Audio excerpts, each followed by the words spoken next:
හොඳයි පින්නතුනි නැවතත් අපි මේ දේශනාව ආරම්භ කිරීමටයි සූදානම් වෙන්නේ. හොඳයි පින්නතුනි අපි මේ දේශනාවේ සාකච්ඡා කරමින් සිටියේ තමන් පිළිබඳව දෘෂ්ටිය. ඒතර මේ තමන් පිළිබඳව දෘෂ්ටිය බුදුරජාණන් වහන්සේ පෙන්ලා දෙනවා මේ තමන් පිළිබඳව දෘෂ්ටිය. කුමක් මේ තමන් පිළිබඳව දෘෂ්ටිය? තමන් මේ කේ පැවැත්මක් තමන් ඉන්නවා.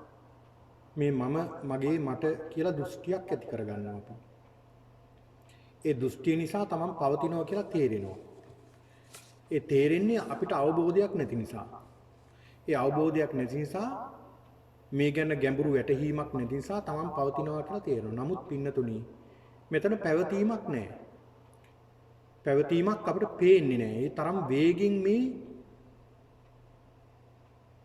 තමන්ව වෙනස් වෙනවා. ඒක තමයි සඳහන් කරන්නේ නචසෝ නච අඤ්ඤෝ. තමනුත් නෙමෙයි වෙන කෙනෙකුත් නෙමෙයි. ඒ තරම් වේගෙන් මේ අපි වෙනස් වෙනවා. තමන් වෙනස් වෙනවා. හැමදේම වෙනස් වෙනවා. මෙන්න මේක තමයි අපි අල්ල ගන්නට ඕනේ, අවබෝධ කර ගන්නට ඕනේ.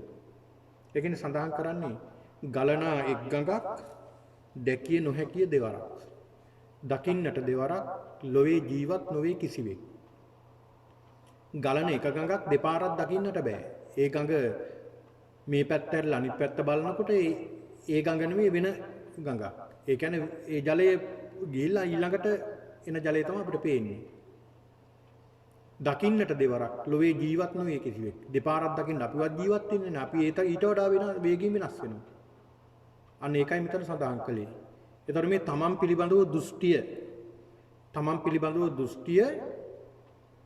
කුමක්ද කියලා අපි අවබෝධ කරගන්නට ඕනේ. ඒතර මෙතන සත්වයක් නැහැ, පුද්ගලයෙක් නැහැ. ස්කන්ධ පහක් තියෙනවා මේක උපාදානය කරගෙන තියෙනවා. ස්කන්ධ පහක් තියෙනවා මේ ස්කන්ධ පහ අපි උපාදානය කරගෙන තියෙනවා. උපාදානය කරගෙන තියෙන නිසා අපිට මේක අවබෝධ කරගන්නට බෑ. ඒකයි මෙතන තියෙන්නේ. ඊළඟ මේ පින්නතුණි තමන්ගේ පැවැත්ම පිළිබඳව දෘෂ්ටිය. අන්න ඒක තමයි මේකෙන් සඳහන් කළේ අපි. තමන්ගේ පැවැත්ම තමන් පවතිනවා තමන් ඉන්නවා තමන් පවතිනවා කියලා අපිට තේරෙනවා. ඒ තේරෙන්නේ අපි එහෙම හිතන්නේ අපිට අවබෝධයක් නැති නිසා. අවබෝධයක් නැති නිසා. දැන් බලන්න මොනතරම් වේගෙන් අපි වෙනස් වෙනවද? දැන් අපේ ශරීරය මොනතරම් වේගෙන් වෙනස් වෙනවද? අපේ මේ රූපය ඒ රූපය අපිට වෙනස් වුණා කියලා ඔබට තේරෙන අවස්ථාවක් මම කියන්නම්. ඔබේ පුංචි කාලේ ෆොටෝ එකක් ගන්න. අරගෙන දැන් මෑතක ගත්ත ෆොටෝ එකකුත් එක්ක සංසන්දනය කරලා බලන්න. බලනකොට Tamanට තේරෙනවා මේ මම කියලා හොයන්නත් බෑ මේ පොඩි කාලේ. දැන් රූපයක් බලපුවම දැන් වෙනස් වෙලා. දැන් ඉස්සර හිටව මම නෙමෙයි දැන් ඉන්නේ. ඒක වෙනස් වෙලා. ඒ වෙනස් වුණා කියලා අපිට තේරෙන්නේ මොකක් නිසාද හේතුව? ඒ හේතුව තේරෙන්නේ Tamanට ඒක තේරෙනවා දැන් පුංචි කාලේ සහ දැන් අවුරුදු 10ක් 15ක් 20ක් 30ක් අතරත ලොකු වෙනසක් ඇති වෙලා තියෙනවා. ඒ වෙනසට හේතුව මොකක්ද? අර ටිකෙන් ටික මේ අපේ ශාරීරික අභ්‍යන්තරයේ සිද්ධ වෙන වෙනස තමයි. ටිකෙන් නෙමෙයි. මේක වේගෙන් සිදු වෙනවා මේ ක්‍රියාවලිය. ඒ නිසා අපේ ශාරීරිය පාව වෙනස් වෙනවා.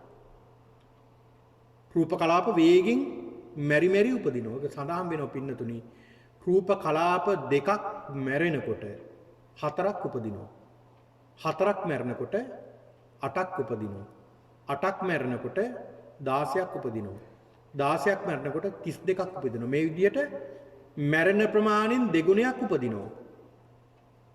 එහෙම තමයි අපේ මැදි වයසක් යනකම් ඒ කියන්නේ අපි හිතමුකෝ අවුරුදු 80ක් ජීවත් වෙන කෙනාගේ අවුරුදු 40ක් යනතුරු ඒ විදිහටයි ක්‍රියාත්මක වෙන්නේ. දැන් ඔන්න ඔය හේතුව නිසානේ පින්නතුනි.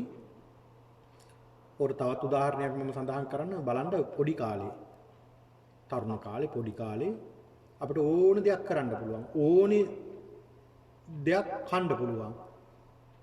කිසිම ප්‍රශ්නයක් නැහැ. කිසි ප්‍රශ්නයක් නැහැ. ඕනම දෙයක් කන්න පුළුවන්. කෑම බීම ඕනම දෙයක් ආහාරයට ගන්න පුළුවන්. කිසි අගුණයක් නැහැ. දැන් අපි පින්නතුනේ මේ හැමදේම ආහාරයට ගන්න පුළුවන්. දැන් ලංකාවේ නම් අපි ඔය ඇත්තොත් මේවා සිද්ධ කරලා ඇති. අපි පොඩි කාලේ බිම වැටුණු අඹ ඇහිඳලා අපි එහෙමම අඹ කාලා තියෙනවා. දැන් එහෙම කෑවොත් මොකක් වෙයිද? ඇයි මෙහෙම වෙන්නේ?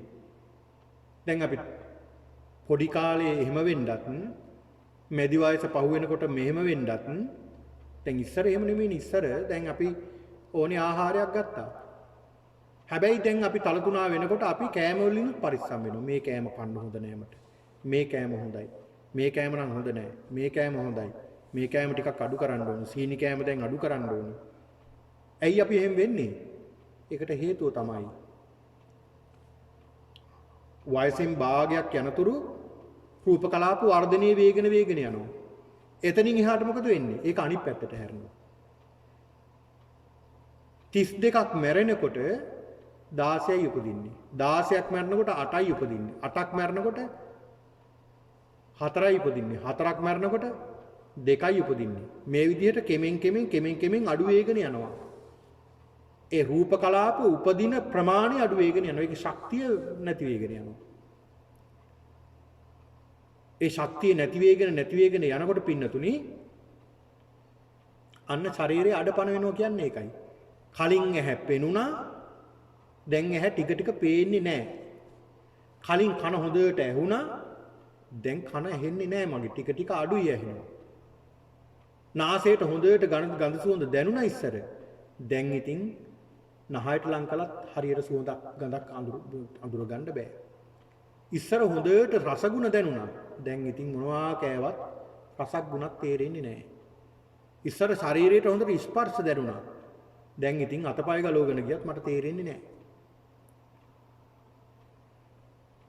එහෙම වෙන්නේ නැද්ද? එහෙම වෙනවා. ඇයි එහෙම වෙන්නේ? ආන් ඒකයි හේතුව. අභ්‍යන්තරයේ විශාල වේගයක් සිද්ධ වෙනවා. ඒක අපිට තේරෙන්නේ නැහැ. අන්න මැදි වයස වෙනකොට තමයි අපිට තේරෙන්නේ ඔන්න ටික දැන් යන්නේ අනිත් පැත්තට කියලා.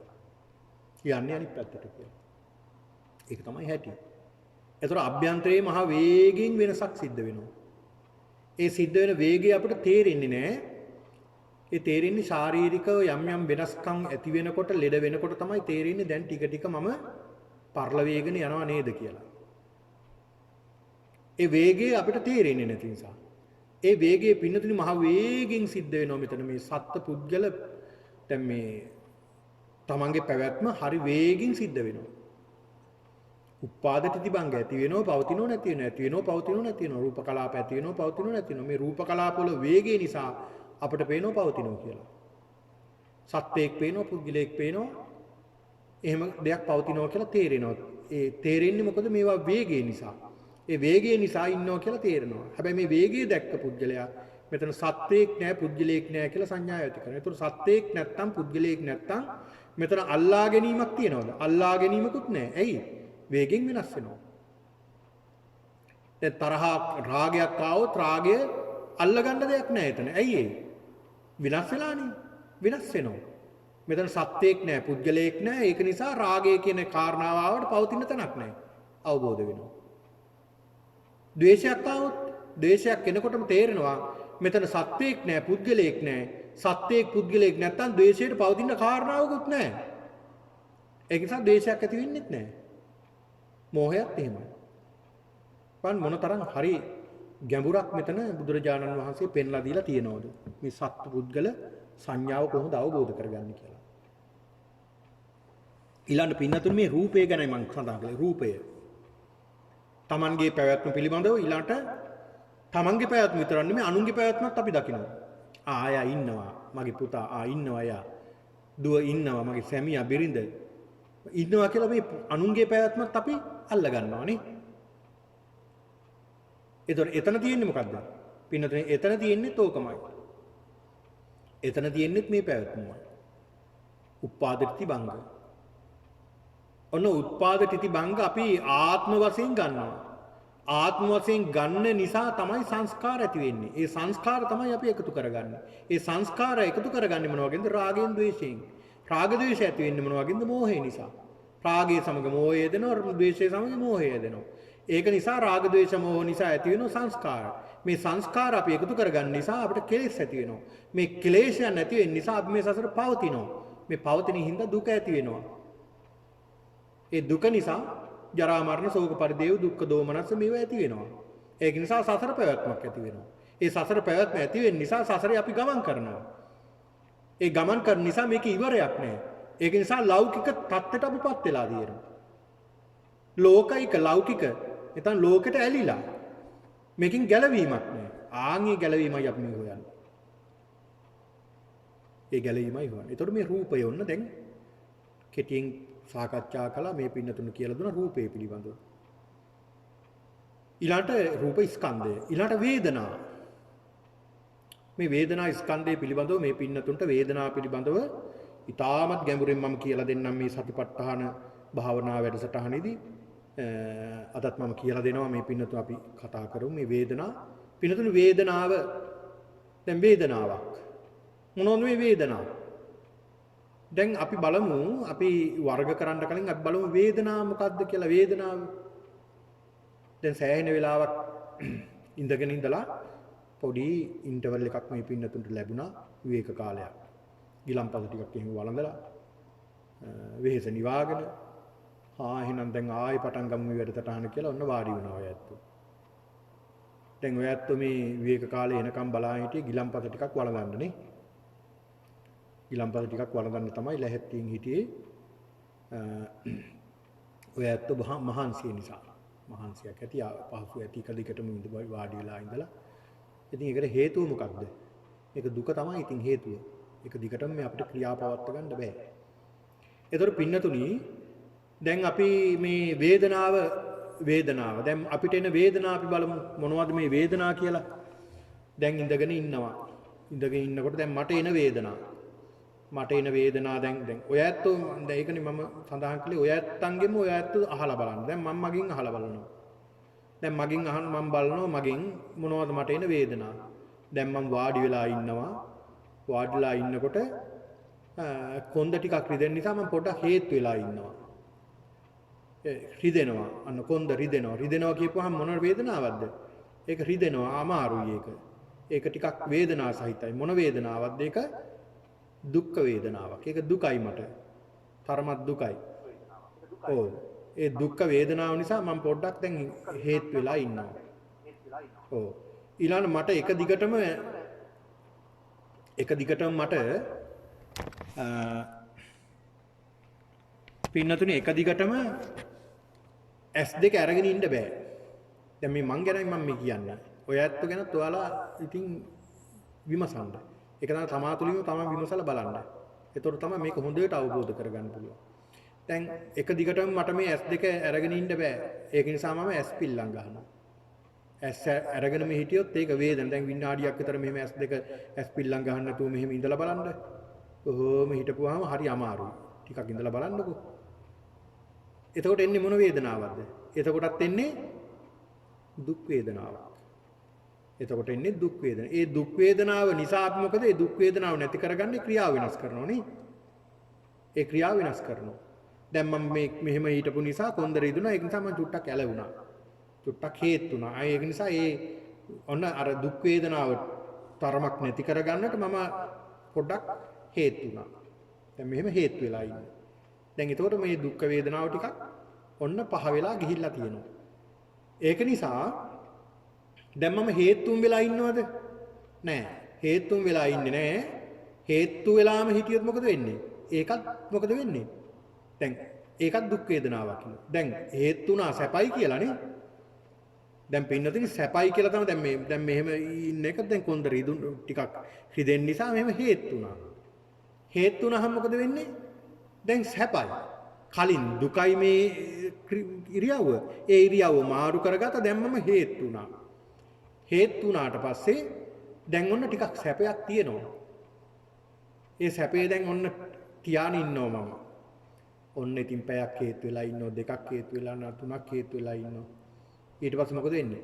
අර හේතුන එක සැපක් කියලා හිතාගෙන හේතු වුණාට දැන් මොකද වෙලා තියෙන්නේ?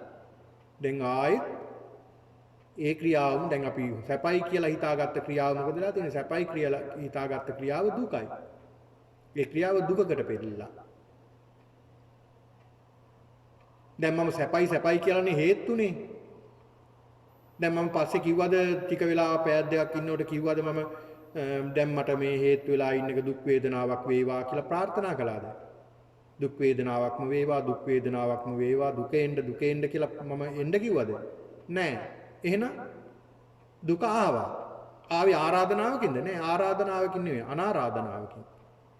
එතකොට මේ දුක කියලා කියන එක ඉබේ සිද්ධ වෙන දෙයක්ද නැද්ද? ඉබේ සිද්ධ වෙන දෙයක්. එතකොට මේ ඔය මේ පින්නතුන්ට තේරෙනවද මේ දුක කියන්නේ මේ ලෝකේ ධර්මතාවක් කියලා? දුක කියන්නේ මේ ලෝකේ ධර්මතාවක්. ඒක නිසා තමයි මේක සිද්ධ වෙන්නේ. මේ දුක. දැන් මං සැපයි කියලා හේතු වුණා. දැන් ටික වෙලාවක් ඉන්නකොට ඒක දුකයි. අන්න දැන් ඒක දුක ආපු නිසා මං ආයෙ ටිකක් මෙහෙම වුණා. අන්න දැන් ටිකක් සැපයි. දැන් ඔන්න ටිකක් සැපයි. ඔය ඇත්තොත් ඔය ක්‍රියා වෙනස් කර කර බලන්න විමසන්න තමන්ගේ. ඒකනේ ඕපනයිකෝ කියලා සඳහන් කළේ තමන් තුලින්ම මතු කරගන්න කියලා හොඳට බලන්න. ඔය ඇත්තන්ගේ ක්‍රියා වෙනස් කර කර බලන්න. එතකොට ඔය ඇත්තන්ට හොඳට අවබෝධ කරගන්න පුළුවන් වෙනවා. පින්නතුනි ඔය ඇත්තෝ දැන් අපි ඔක්කොම උත්සාහ කරන්නේ මේ ධර්මය අවබෝධ කරගන්නනේ. ඒක නිසා ඔබත් උත්සාහ කරන්න මේ ක්‍රියා තුලින් හොඳට නුවණින් විමසලා බලන්න. දැන් ඔන්න මම ටිකක් කෙලින්ුණා. දැන් ටිකක් ඉන්නකොට දැන් ආයෙ කොන්ද රිදෙනවා. දැන් ආයෙ ටිකක් ඔය වේදනාව. දැන් ආයෙ දැන් හේතු වෙනවා. හේතු වෙනවා. එතකොට ආයෙ සැපක් ආවා. ආයෙ ටිකක් ඉන්නකොට ආයෙ දුකයි ආයෙ. එතකොට අපේ දුක නැති කරගන්න සැපක් ලබනවා අපි. ඒ සැප ලැබුවාම ඒ සැපම දුකක් වෙනවා. බලන්න මේකේ හැටි. අපි සැප හොයනවා ආයෙත් දුකකට එනෝනේ. S2 අරගෙනම ඉන්න බෑ අපිට මෙහෙම S පිල්ලම් ගහන්න නැතුව ඉන්න බෑ. ඒක දුකක්. ටිකක් වෙලා දැන් S පිල්ලම් මෙහෙම ගහ ඉන්නත් බෑ. ඒකත් දුකක්. ඒ නිසා S2 අරගෙන ඉන්නවා. එතකොට ඒක ටික වෙලාවක් යනකොට දුකක්. දැන් ඊට පස්සේ මොකද කරන්නේ? S පිල්ලම් ගහනවා. අන්න බලන්න. අර සැප වේදනාවක් ඇති කරගන්න අපි ක්‍රියා වෙනස් කරනවා. සැප වේදනා. එතකොට දුක් වේදනාත් අපි අඳුරගත්තා. සැප වේදනාවත් අපි අඳුරගත්තා. එතකොට දුක් වේදනාව සැප වේදනාවත් අපි අඳුරගත්තා නේ. දුක් වේදනාවත් අඳුරගත්තා සැප වේදනාවත් අඳුරගත්තා. දැන් වාඩි වෙලා ඉන්නෝ වාඩි වෙලා ඉන්න බෑ. දැන් ඔයත් වාඩි වෙලාම ඉඳලා අමාරු නම් ඔයත් හිට ගන්නවා. දැන් වාඩි වෙලා හිටියා හරි අමාරුයි. කකුල් දෙකට හරි අමාරුයි. දැන් හිට ගන්න ඕනේ ටිකක් කියලා හිටගෙන බන අහනවා. එතකොට අර ඉඳගත් එකේ දුක ඉඳගෙන ඉන්නකොට තමයි ඒක ඇති උනේ. ඉඳගත්ත කලින් අපි සැපයි කියලා. අම්මේ ටිකක් හරි ඉඳ ගන්න ඕනේ කියලා ඉඳගත්තා. ඉඳගෙන ටිකක් වෙලා ඉන්නකොට තමයි තේරුනේ මේ ඉඳගත් එක හරියන්නේ නැහැ. ඒකත් දැන් දුකක් වෙලා තියෙනවා. ඒ දුක නැති කරගන්න හිටගත්තා. දුක දැන් ඉඳගත් එකේ දුක දැන් ඉවරයි. දැන් හිටගත් එකේ දුක ඔන්න හිටගත් වෙලා ඉඳලා පටන් ගන්නවා. ඒක තේරෙන්නේ කොහොමද? දුකයි කියලා. හිටගෙන බොහෝ වේලාවක් ඉන්නකොට තමයි තේරෙන්නේ හිටගත් එක දුකයි දැන් කියලා. හැබැයි ඒක හිටගත් වෙලාවෙම තේරෙනවද? නෑ. හිටගත් වෙලාවෙම තේරෙන්නේ නෑ. ඔන්න ඕකම තමයි රූපයටත් කලින් කිව්ව කාරණාව.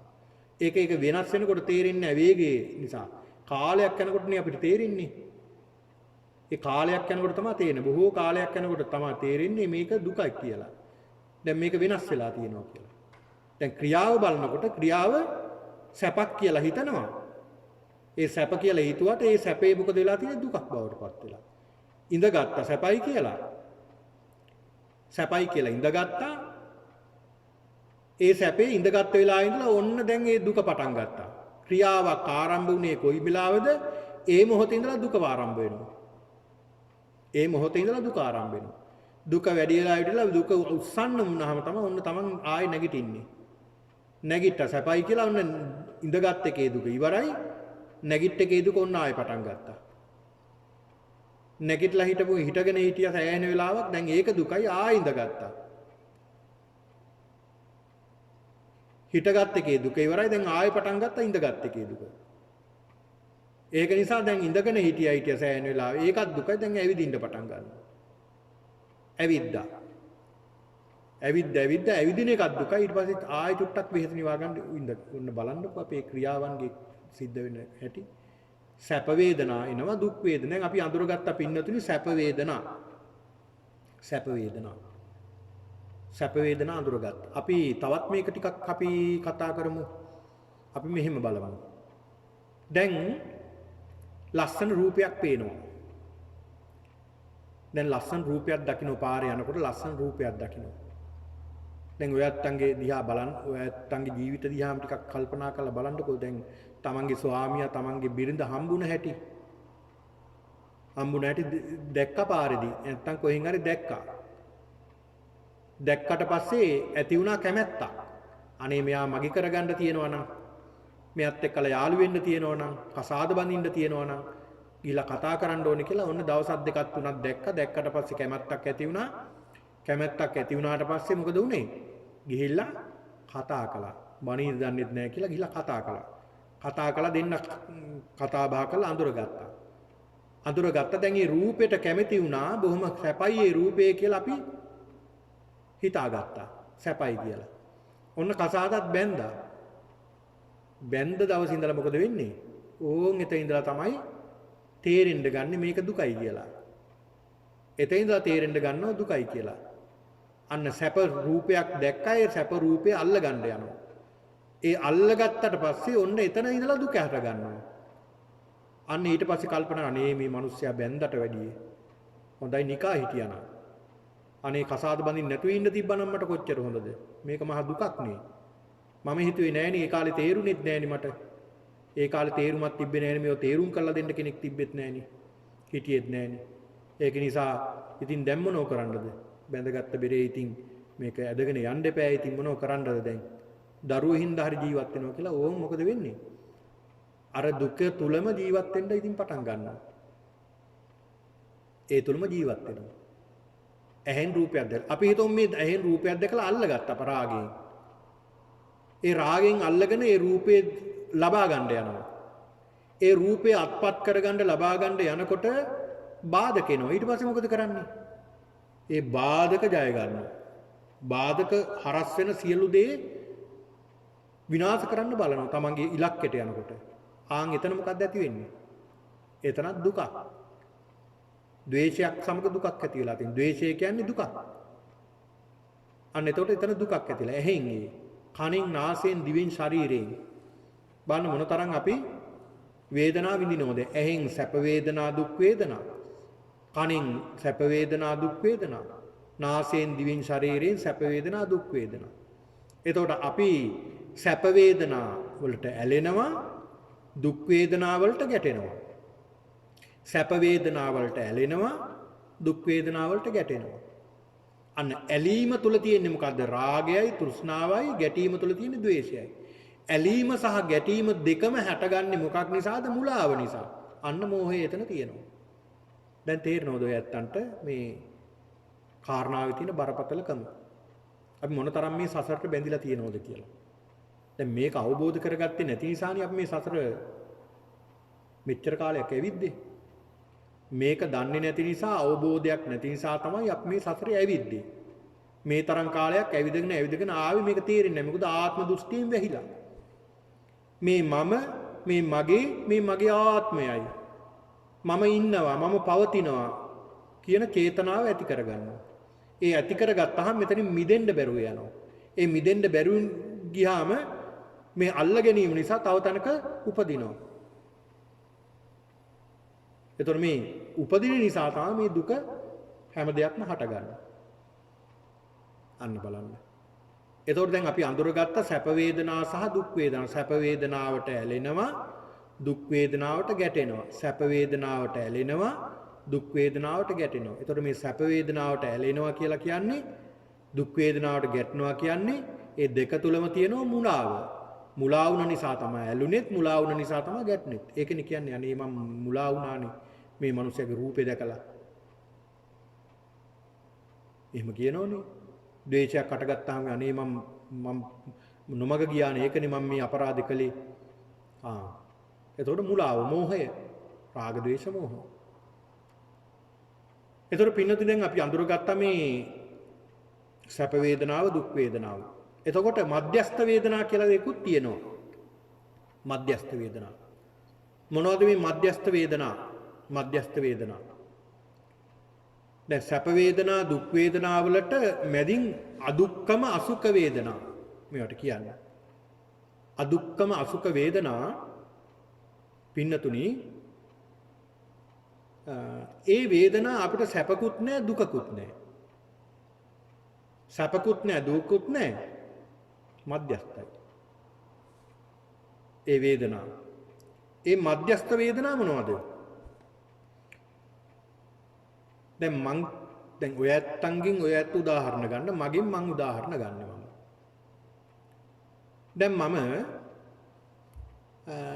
දැන් මේ පින්නතුන්ට මේ ධර්මයේ දේශනා කරනවා. මම මේ ධර්මයේ තුල සිත පිහිටවාගෙන ඒ තුල තමයි මේ ධර්මයේ දේශනා කරන්නේ. දැන් මේ ධර්මයේ දේශනා කරනකොට පින්නතුණි දැන් මෙතන මේ ෆෑන් එකක් කැරකෙනවා දැන් බලනකොට තමයි මේ කැරකෙනවා කියලා පේන්නේ.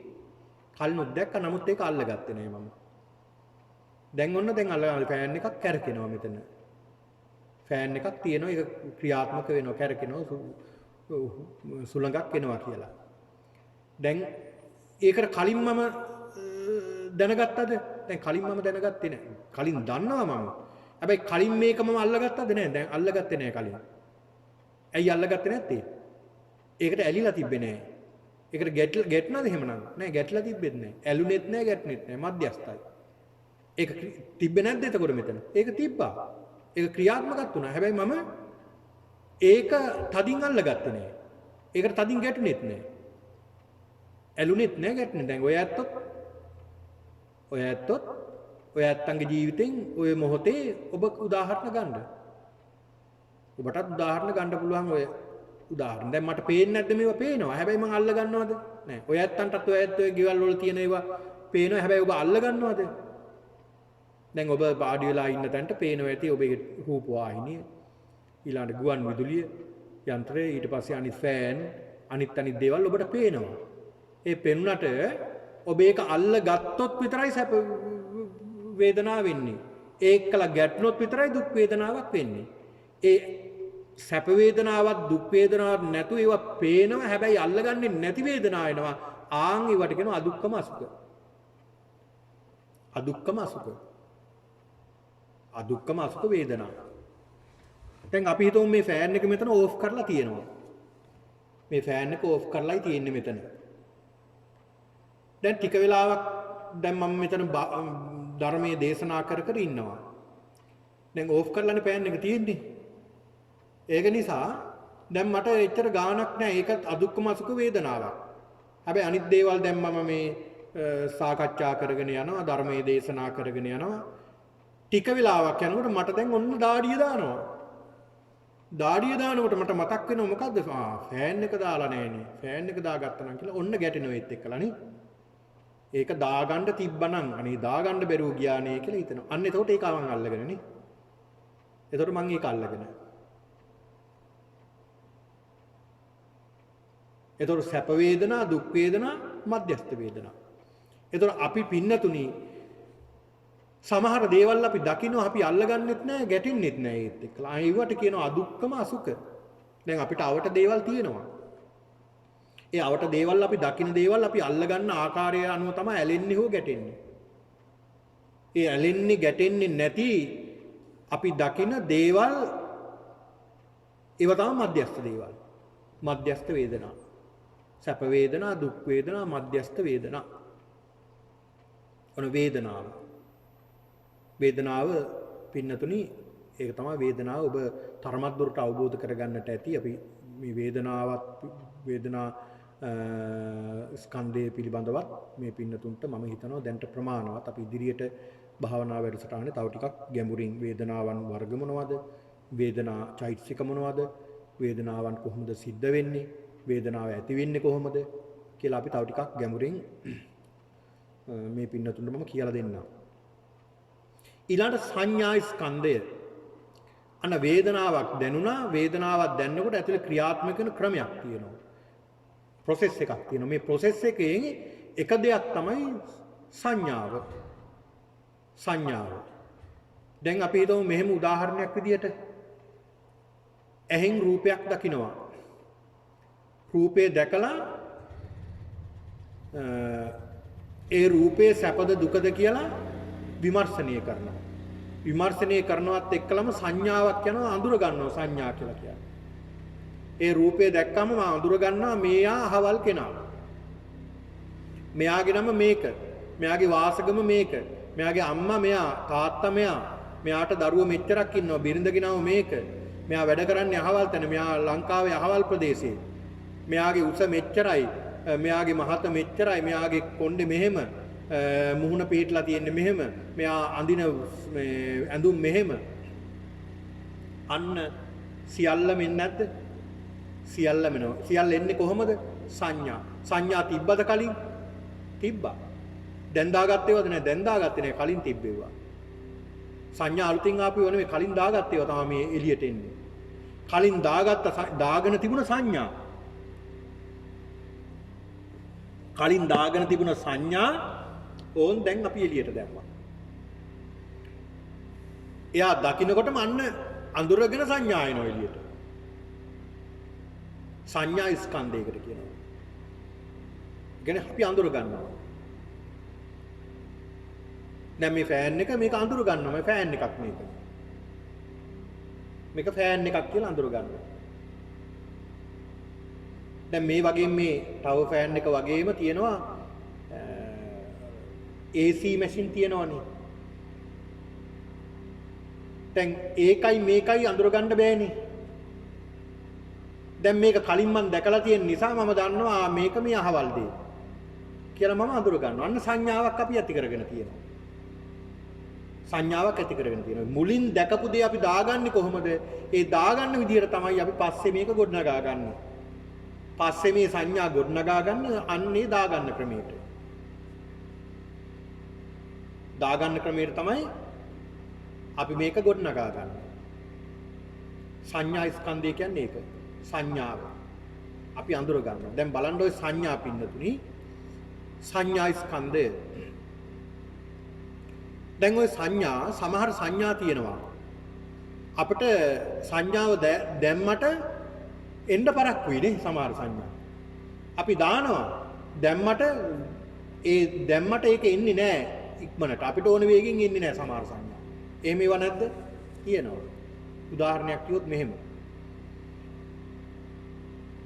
සමහර විට අපිට කෙනෙක් පාරේදී මුණ ගැහෙනවා. ඒ මුණ ගැහිලා අපි කල්පනා කරනවා මෙයා මේ කොහෙන් හරි දැකලා තියෙනවා. කොහෙන් හරි දැකලා තියෙනවා කියලා දැන් කල්පනා කරනවා. දැන් එහෙම සිදුවීම ඔය අත්තන්ගේ ජීවිතවලත් ඇති. කල්පනා කරනවා. දැන් අර සංඥාව තමයි ඇවිල්ලා නැහැ. සංඥාව ඇවිල්ලා නැහැ. සංඥාව තාම ඇවිල්ලා නැහැ. තන් හොයනෝ දැන් ඇතුලේ දාගෙන කවුද කියලා. ඔන්න ටික දවසක් ටික කාලයක් ටික වෙලාවක් ගියාට පස්සේ මතක් වෙනවා මෙයා මේ පුඩි කාලේ දැක්කට පස්සේ දැන්නේ දැක්කේ මේ අහවල් කෙනානේ. ආන් සංඥාව තිබ්බ එක යටපත් වෙලා තිබුණේ. ඒක නිතර ඒ සංඥා අලුත් වෙලා නැති නිසා ඒවා හොයාගන්න බෑ. හොයාගෙන ටික වෙලාවක් යනවා හොයාගන්න මේ ෆයිල් එක. ආන් ඊට පස්සේ ෆයිල් එකෙන් දෙනවා මේ අහවල් කෙනා. මේ අහවල් කෙනා. පළවෙනි වතාවට දකින්න සංඥා ඉස්සලාම අපි දා ගන්නවා. කෙනෙක් හම්බුනාම දැන් අපි හිතමු මෙහෙම දැන් කැනඩාවට ඔය ඇත්තෝ ඇවිල්ලා. ආපු මුල් දවසේ මුල් සතිය අපි ඇවිල්ලා දැන් ඔය ඇත්තොත් බලනවා පන්සලක් තියෙනවද ළඟපාත තියෙනවා. එතකොට මේ පන්සල කවදාවත් දැකලා තියෙනවද? නැහැ, දැකලා නැහැ. එහෙනම් ඉස්සරලාම අපි පන්සලට යමු මේ හොයාගෙන කියලා Google Map එකකින් හොයාගෙන පන්සලට එනවා. දැන් කවදාවත් පන්සල දැකලා තිබ්බේ නැහැ, පන්සලට ඇවිල්ලා තිබ්බේ නැහැ. දැන් පළවෙනි වතාවට පන්සලට එනවා. ඒ ඇවිල්ලා දා ගන්නවා ඔය ඇත්තෝ පන්සල. දාගන්නේ මොනවද? සංඥා තුලින් තමයි දාගන්නේ. ලොකු විහාරයක් තියෙනවා. සංඝාවාසයක් තියෙනවා. බෝධියක් වැඩ ඉන්නවා. බෝධින් වහන්සේලා පුංචි බෝධින් වහන්සේලා කීප නමක් වෙයා හවුස් එකක් ඇතුලේ වැඩ ඉන්නේ. මේ පන්සල් වත්ත මේ මෙච්චර ප්‍රමාණයක් තියෙනවා. ඒකේ ඉස්සරහම වවලා තියෙනවා, එළවලු වවලා තියෙනවා. ගේට්ටුවක් තියෙනවා. පන්සලේ මේ අහවල් පාරේ අහවල් මාවතේ තියෙන්නේ. වමට හැරෙන්න නැත්නම් දකුණට හැරෙන්න තියෙන්නේ. ඒකේ ස්වාමින් වහන්සේලා මෙච්චර දෙනෙක් ඉන්නවා. ස්වාමින් වහන්සේලාගේ ස්වරූපය මෙහෙම. ඒ උන්වහන්සේලා අහවල් ප්‍රදේශවල ලංකාවේ මෙහෙට ඇවිල්ලා මෙච්චර කාලයක්. දැන් මේ ඇවිල්ලා දා ගන්නවා මේ ටික. ඒක දවසකින් දෙකකින් වෙන්න පුළුවන්, සතියකින් දෙකකින් වෙන්න පුළුවන්. මේක තොරතුරු දා ගන්නවා. ඒවා සංඥා විදිහට දා ගන්නවා. සංඥා ටික දාගත්තාම දැන් ඊට පස්සේ දෙවෙනි දවසේ එනකොට අර සංඥාව තියනවද?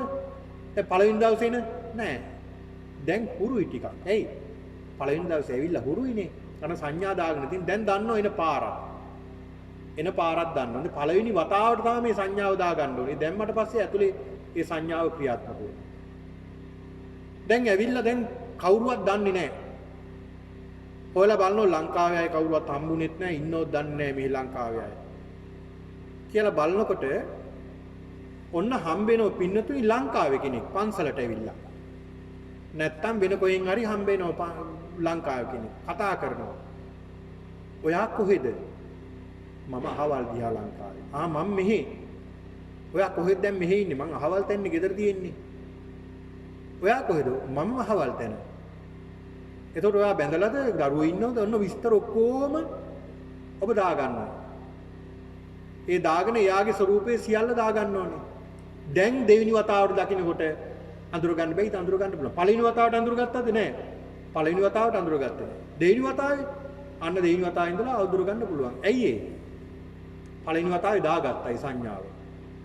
මෙයා අහවල් කෙනා නම මේක, යාගේ ලිපිනිය මේක, ඉන්නේ අහවල් තැන, මෙයා උසයි, සුදුයි, මහතයි, කොටයි, මිටි, කොණ්ඩේ මෙහෙම, මේ වැඳුම, මෙහෙමයි යඳින්නේ, යාගේ වාහනේ මේ විදිය සියල්ල දාගන්නවා සංඥා.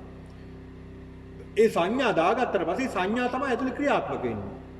ඒ සංඥා දාගන්න විදියට යා හොඳද නරකද කියලා අපි අන්න සංඥා ස්කන්ධේ උපාදානය කරගන්නවා. අල්ල ගන්නවා. මෙයා හොඳයි, එයා හොඳයි නම් හොඳයි කියලා අල්ල ගන්නවා. නරකයි නම් නරකයි කියලා. අල්ල ගැනීමක් නරකයි කියන එකත්. හොඳද නරකද කියලා අපි ඇතුලින් ගොඩනගා ගන්න උපාදානය කරගෙන අල්ල ගන්නවා. ඉතින් මෙන්න මේ වගේ තමයි පින්නතුනේ සංඥා දාගන්න පිළිවෙලට තමයි මේවා අපි අල්ලගන්නේ උපාදානය කරගන්න. ඒතකොට මේ සංඥා තුලත් අපි උපාදානය වෙලා. බලන්න දකින්න හැම සංඥාවක්ම උපාදානය කරගෙන නැද්ද කියලා? උපාදානය කරගෙන. අපි හැම සංඥාවක් උපාදානය කරගෙන. නිවන් දකින්න තුරු ওই සංඥා අපි උපාදානය කරගන්න. උපාදානය කරගන්න. ওই සියලු සංඥා. දැන් මේ ෆෑන් එක හරියට රස්නේ කාලෙදි මේක දාන්න මට උපාදානයක් ඇති වෙනවා. මම මේක උපාදානය කරන මේක දාන්න ඕනේ. මේක දැම්මේ නැත්තම් රස්නේ කියන අනිවාර්යෙන් දාන්න ඕනේ. කවුරු හරි මේක ඕෆ් කරලා ගියොත් ඔන්න මට තරහක් ඇති වෙනවා. මේක ඕෆ් කරලා ගියාම මෙච්චර මේ දාඩිය දාන මේ මනුස්සයාට තේරුන්නේ නැද්ද? අන්න ඒක උපාදානය කරගෙන නේ. ඒක අපි උපාදානය කරගෙන. එතකොට පින්නතුනි එතකොට මේ දා ගන්නා වූ සියලු අපි ඇති කරගන්න අපි ගොඩනගා ගන්න මේ උපාදාන සියල්ලම අපි උපාදානය කරගෙන මේ සමාවෙන්න මේ අපි මේ උපාදාන කියන සංඥා සියල්ලම අපි අල්ලගෙන එක්කෝ ඇල්ලා එක්කෝ ගැටලා මේ උපාදාන වලට හැම දෙයකටම අපි ඇල්ලා ගැට. අපේ දරුවෝ උපාදාන කරගෙන අපි සංඥා විදියට අරගෙන ඒක නෙමෙයි දරුවෝ මේ මගේ පුතා මේ මගේ දුව මේ දුව මට ඕන විදියට ඉන්න ඕනේ මෙයා මෙහෙම ඉන්න ඕනේ කියලා සංඥා දාගෙන තියෙනවා. ඒ දාගෙන තියෙන සංඥා වෙනස් වෙනකොට ඔන්න තරහ ඇති වෙනවා. මට ඕන විදියට නෙමෙයි මේ දරුවෝ හැදෙන්නේ. උන් හැදෙන්නේ උන්ට ඕන විදියට මට ඕන විදියටයි මේ දරුවෝ හැදෙන්න ඕනේ. අන්න සංඥා. ඒ සංඥා වෙනස් වෙනකොට අන්න දුකයි. සංඥා දාගෙන තියෙන ඒවා වෙනස් වෙනකොට දුක ඇති වෙනවා. අන්න ඒවත් අපි උපාදාන කරනවා. මේ හැවට සියල්ල අපි අල්ලගන්නේ. උපාදානය කරගෙන පින්නතුනි සියල්ල අපි උපාදානය කරගෙන ඉන්නේ. ඒවා ගැඹුරින් හෝ ලාමකව හෝ අපි අල්ලගෙන ඉන්නේ. උපාදානය කරගෙන. දැන් මේ පන්සල අල්ලගෙන නැද්ද? පන්සලත් අපි අල්ලගෙන ඉන්නවා. මේ අපේ පන්සල එහෙම කොහොමද අපේ පන්සලට එහෙම කරන්න දෙන්නේ? එහෙම කොහොමද? අන්න අපි අල්ලගෙන පන්සල. ඊළඟ සමහරු අල්ල ගන්නවා පන්සල මෙහෙම. අපි ওই පන්සල පැත්ත පළාත යන්නේ. දැන් මේ අයනේ ඒවට මුල් වෙලා ඉන්නේ දැන් මෙහෙමනේ. අපි යන්නේ නැහැ ওই පන්සල පැත්ත. අන්න මොකද වෙලා තියෙන්නේ? එතනත් අල්ලගෙන නැද්ද? එතනත් අල්ලගෙන. අතන රාගයෙන් මේ අර්ග තෘෂ්ණාවෙන් අල්ලගෙන, මෙතන ද්වේෂයෙන් අල්ලගෙන. ඒතකොට ඇලීමයි ගැටීමයිනේ ඔය තියෙන්නේ. හැමතැනම අල්ලගෙන නැද? හැමතැනම පින්නකින් අල්ලගෙන. හැමතැනම අල්ලගෙන. ඒ අල්ල ගැනීම තමයි දුක. ඒකයි මේ සංඥා ස්කන්ධයේ දුකක් කියලා බුදුහාමුදුරුවෝ දුන්නේ. සංඥා. ඒතකොට මේ සංඥා විනාශ කරගන්නයි බුදුහාමුදුරුවෝ පෙන්ලා දුන්නේ සංඥා. මේවට දෙන්න ඕනේ මේ සංඥා ගැලවිලා යන්න දෙන්න ඕනේ මේ සංඥා අපේ මේ උපාදානයන් ගැලවිලා යන්නයි දෙන්න ඕනේ සංඥාව. මේ සංඥා සියල්ල අනිත්‍යයි දුකයි අනාත්මයි සියල්ල වෙනස් වෙනවා මේ සංඥා. අල්ල ගැනීමකුත් ඇලීමකුත් මෙතන තියාගන්න වැඩක් නෑ. ගැටීමකුත් මෙතන තියාගන්න වැඩක්. ඇලීම ගැටීම දෙකම තේරුමක් නෑ අපි මේ තියා ගැනීමෙන් මේ සංඥා තුල.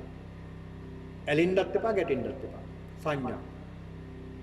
දැන් මේ අපි මේ භාවනා වැඩසටහන අපි භාවනාවක් හෝ වේවා. අපි තුන් භාවනාවක් අපි උදාහරණයක් විදිහට බලමු භාවනා කරනවා. දැන් භාවනා වැඩසටහන දැන් භාවනා කරගෙන ගෙදර භාවනා කරගෙන යනකොට ළමයි කෑ ගහනවා එහෙම. මොන සංඥාවක් එනවා මුන් දැන් කෑ ගහනවනේ මට භාවනා කරන්න දෙන්නේ නැහනේ. අන්න සංඥාව එනකොට මොකද වෙන්නේ? ද්වේෂයක් ඇති වෙනෝනේ. මොකද ගැටීමක් නේ එතන. මම මේ භාවනා කරනවා මෙතන කෑ ගහනවා. අන්න ද්වේෂයක් ඇති වෙන සංඥාවක් ගියා මේ භාවනා කරන වෙලාවේ කෑ ගහනවා. කෑ ගහන එක හොඳ නැහැ. භාවනා කරන්න. එතකොට මම ඒකත් එක්කලා ගැටිලා. අන්න ගැටෙන නිසා ඒ දරුවන්ට කෑ ගන්නවා ද්වේෂයක් ඇති කරගන්නවා. අන්න එතකොට සංඥාව මොකද්ද වෙලා තියෙන්නේ? අපි සංඥාවෙන් දීලා තියෙනවා මේ වෙලාවේ භාවනා කරනකොට අපි කවුරුවත් සද්ද කරන්න බෑ. අන්න අපි අල්ලගෙන නැද්ද ඒක? අල්ලගන්නේ. අපි ඒකත් අල්ලගෙන. ඔය ඇත්තට සිද්ධ වෙන දේවල් මේ කිව්වේ. සංඥාවෙන් අපි අල්ලගෙන. එතකොට පින්නතුනේ මේ සංඥාව අපි අල්ලගෙන තියෙනකොට අපිට ගැළවීමක් තියෙනවද? ගැළවීමක් නැහැ. මොකද උපාදානය කරගන්නේ. යම් කිසි කෙනෙක් දක්ෂ වෙනවා නම් භාවනා කරනකොට ශබ්ද ඇති වෙනකොට දරුවෝ හෝ වේවා කවුරු හෝ වේවා ශබ්ද ඇති වෙනකොට ඒ ශබ්ද තුල ඇති වෙන අනිත්‍ය දුක්ඛ අනාත්ම දකින්න පුළුවන් නම් ශබ්ද අවබෝධ කරගන්න පුළුවන් වෙනවා. ඒ ශබ්ද තුලත් ඇලෙන්නේ නැතුව ගැටෙන්නේ නැතුව. දැන් අපි ඇලෙනව ගැටෙනවනේ. දැන් භාවනා කරගෙන යනකොට බලන්න මොන තරම් දැන් අපි භාවනා කරගෙන යනකොට ඇලීම ගැටීම ඇති වෙනෝනේ. විශේෂයෙන්ම කන් S2ට පේන්නේ නැහැ. S2 වහගෙන තියෙන්නේ කනට ශබ්ද එනවා. ඒ කන්ට එන ශබ්ද තුල අපි එක්කෝ ඇලෙනවා එක්කෝ ගැටෙනවා. භාවනා කරගෙන යනකොට ඔන්න මොකක් හරි ශබ්දයක් එනවා. ඒ එන ශබ්ද වලට එක්කෝ ඇලෙනවා එක්කෝ ගැටෙනවා. ඒ ඇලීම ගැටීම දෙකම අවබෝධ කරගන්න පුළුවන් නම් ඇලුනේ හේතුව මොකද්ද ගැටුනේ හේතුව මොකද්ද මේ සංඥා නිසා. ඒක අවබෝධ කරගන්න පුළුවන් ආන් එතනයි ධර්මයේ පවතින තියෙන්නේ. ධර්මයේ පවතින. ඊළඟ සංස්කාර ස්කන්ධය. සංස්කාර. පුඤ්ඤාභි සංඛාර, අපුඤ්ඤාභි සංඛාර, ආනිඤ්ඤාභි සංස්කාර කියලා සඳහන් වෙනවා. ඒ වගේම අපි කලින් සඳහන් කළා කාය සංස්කාර, වචී සංස්කාර, මනෝ සංස්කාර, චිත්ත සංස්කාර කියලා කියනවා. එතකොට මේ කියන මේ සංස්කාර අර සංඥා තුලින් අඳුර ගන්නා වූ කාරණා අපි සංස්කාර තුලට දා ගන්නවා. ඒ සංස්කාර තුලට දා ගන්න නිසා ඒ වගේ ඇති වෙනවා සැප දුක් උපේක්ෂා කාරණා. ඒ කියන්නේ මේ සංස්කාර තුල තියෙනවා පින්නතු රාග ద్వේෂ මෝහ. මේ රාග ద్వේෂ මෝහ තුලින් අපි ගොඩනගාගත්ත දේවල් තමයි මේ සංස්කාර කියලා කියන්නේ. දැන් අපි ඇහෙන් කනෙන් නාසයෙන් දිවෙන් ශරීරයෙන් මේක ඇතුළට ඔබාගත්ත සංස්කාර තියෙනවා. සංඥා වලින් හදාගෙන සංස්කාර වලට දාගෙන. ඒ සංස්කාර වලට දාගෙන තියෙන ඉවයින් තමයි අපි දුවන්නේ මේ දේ හොඳයි මේ දේ නරකයි මේකේ යහපත් අයහපත් මේ විදිහට අපි දාගෙන තියෙනවා. මේ දාගෙන තියෙන ඒවා තමයි සංස්කාර කියලා කියන්නේ. සංකාර ස්කන්ධය. ඊළඟ විඥාන ස්කන්ධය. විඥානය සිත විඥානය. විඥානය මොකද්ද? ඒකත් අපි අල්ලගන්නේ. කොහොමද අල්ලගන්නේ විඥානය? ඇහෙන් රූප දැකලා සිතක් ඇති වෙනවා චක්කු විඥානය. චක්කු විඥානය අපි සැපයි සුබයි කියලා අල්ල ගන්නවා. එක්කෝ ගැටෙනවා. ඒ ඇලීම ගැටීම දෙකම උපාදානයි. මේ රූපය හරි ලස්සනයි, හරිම හොඳ රූපයක්. මේ රූපය මට හිතක් දකින්න තියෙනවා, අනිද්දක් දකින්න තියෙනවා. අනේ මේ රූපය මගේ කරගන්න අන්න අල්ලගත්තා. උපාදානය කරත. රූපේ උපාදාන කරගත්තාම රූප උපාදාන ස්කන්ධය ඇති වෙනවා. අන්න විඥාන ස්කන්ධය විඥානයක් ගොඩනගෙන වෙතන. කනනාසය දිව ශරීරය මේ ඉන්ද්‍රියන් සියල්ලගේම මේක ඇති වෙනවා. ඒ ඇති වෙන නිසා අපිට රාග ద్వේෂ ඇති වෙනවා, මෝහ ඇති වෙනවා. රාග ద్వේෂ මෝහ ඇති වෙන නිසා අපිට ගැලවීමක් නැති වෙනවා. ගැලවීමක් නැති නිසා තමයි අනවරාග්‍ර සසරේ දුක් විඳින්න අපි මෙච්චර ගමන් කරන්නේ. මෙච්චර මේ සසරේ අපි දුක් විඳින්න ගමන් කරන්නේ මෙන්න මේ ගැලවීමක් නිසා මේක අවබෝධ කරගන්න බැරි නිසා තමයි අපි මේ ගමන් කරන්නේ. ඒතර ඊටමත් කෙටියෙන් මේ පින්නතුන්ට පැහැදිලි කළේ මේ උපාදානස්කන්ධ පිළිබඳව තමන්ගේ පැවැත්මත් අනුන්ගේ පැවැත්මත් පිළිබඳව දෘෂ්ටිය. තමන්ගේ පැවැත්මත් අනුන්ගේ පැවැත්මත් පිළිබඳව දෘෂ්ටිය තමයි අපි සාකච්ඡා කළේ. ඉතින් මේ තුලින් අපි කෙලෙස් තුනී කරගන්නට අපි උත්සාහ කරන්නට ඕනේ. ඒ කියන්නේ තමන් තුලින්ම තමන් දැකලා තමන්ගේ ඇති වෙන කෙලෙෂයන් කවර ආකාරද කියලා මේ ක්ලේශයන් තුනී කරගන්න අපි උත්සාහ කරගන්නට ඕනේ. හොඳයි පින්නතුනි, දැන් අපිට ධර්ම සාකච්ඡාව කරන්නට පුළුවන්. මේ සූත්‍ර දේශනාව තව අවසන් නැතව ආරම්භ කළෙත් නැහැ. තාමත් කෙටි කරුණක් විතරයි පැහැදිලි කළේ. සාල කරුණු රසක් මේ සූත්‍ර දේශනාව ඉදිරියට සිද්ධ කරන්නම්. ඒක නිසා පින්නතුනි අද මේ පින්නතුන්ට දැන් මෙතෙන් පටන් අපිට විනාඩි 20ක් පමණ කාලයක් තියෙනවා. මේ කරුණු පිළිබඳව හෝ ඔබට යම් කිසි ධර්ම කරුණක් පිළිබඳව ඇතනම් සාකච්ඡා කිරීමට.